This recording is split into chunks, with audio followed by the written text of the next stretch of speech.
Genshin Impact. Venti's character details. An unknown bard that came from nowhere. He sometimes sings outdated songs, other time he hums new ones that none have ever heard of. He likes apples and lively atmospheres, but hates cheese and anything that is slimy. When channeling Animo, it appears in the form of feathers, because he likes things that look light. Back when traveling bard Venti had only been in Mondstadt for a few months, his income was far less than the other more established bards in town. But once he had a few more in the pot from his performance, you could be sure he would hurry off to spend it at the same place every time, one of the city's taverns. Unfortunately for Venti, his childlike appearance meant that his attempts to acquire alcohol failed at every turn. The first time he was refused service, he was heard grumbling. "I'm sure there were no such preposterous regulations last time I was here." Once he realized that the same rule applied to all taverns in town, he decided he would have to change his approach. The strategy he developed was drinking on the job. That is to say, playing the lyre while holding a wine cup in his mouth, urging his audience to buy him a drink from the bar if they liked his performance instead of giving him mora. The novelty of this made him quite popular in Mondstadt. There was just one snag. He couldn't help but sneeze if a cat came close. And if he happened to be holding a wine cup in his mouth when it happened, needless to say, it would spell disaster. Venti, therefore, has one golden rule when selecting a spot to perform, and that is that there must be no cats in the vicinity. Easier said than done. The stray cats of Mondstadt seem to be quite drawn to him. There is a towering oak tree at the center of Windrise, said to have sprouted when Vanessa ascended to the heavens a millennium ago. In the past few months, travelers resting in the shade of the great oak sometimes hear a young boy singing the tales of Barbados, the Animo Archon. Unlike the ruling deities of the other nations, Barbados has long left Mondstadt. In fact, the only visible proof of his connection with Mondstadt is the statue of the Sevens that appear across the land. Even then, the resemblance is vague at best. Fortunately, Barbados' past deeds are recorded in books and epics, sung and passed on by the bards. In contrast to these more canonical works, Venti's ballads tend to include bizarre adventures and acts of mischief, such as the time that Barbados pinched the Cryo Archon scepter and replaced it with the Hill Churl's wooden club.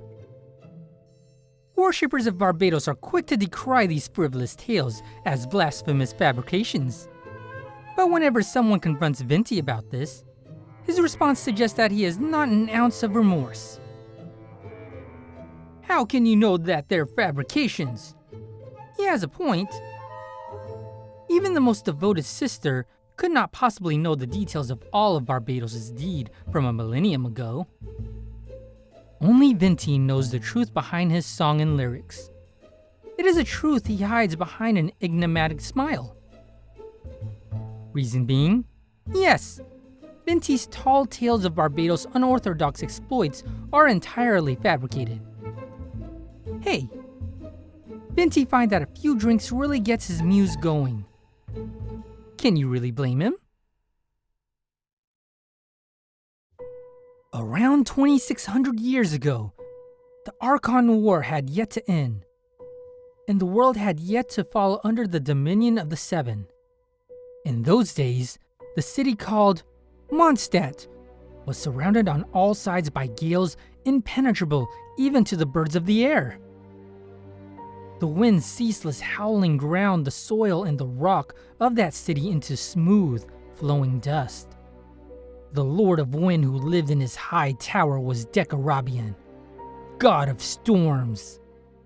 He squinted from on high at his subjects, who bowed before him in the unceasing wind, and, believing them submissive, thought this was good. In those days, Venti was but a single thread of the 1,000 winds that roared through the northern lands. He who would in latter days be known as Barbados was but a tiny elemental spirit, without a shred of divine dignity, a breeze that brought subtle changes for the better, or tiny seeds of hope.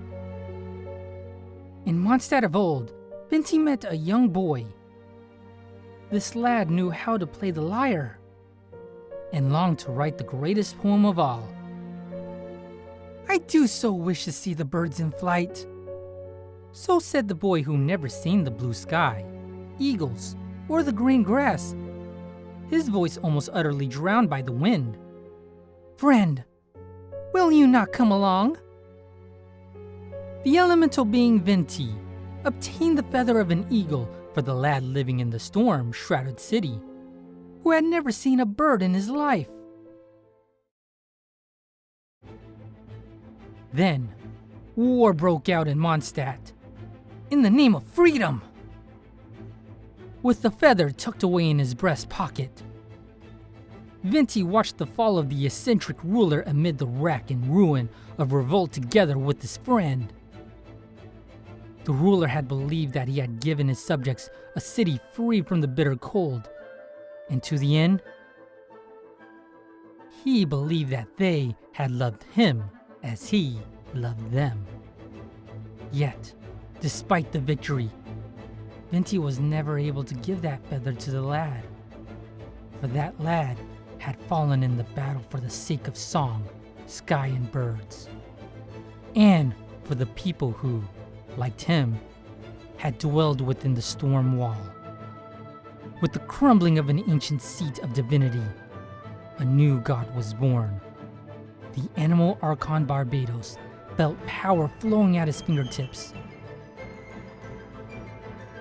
His first use of this power was to reconstitute himself in the likeness of that young lad. For only if he wore human shape could he play the lyre that the lad so loved. Plucking its strings, he scattered the ice and snow and split the mountain with a divine wind. He bade Mondstadt become a city of freedom, a nation without a king. In future, he believed it would become a better, more romantic city. Surely he too would have wanted to live in such a place. Thus, a new age began for Mondstadt.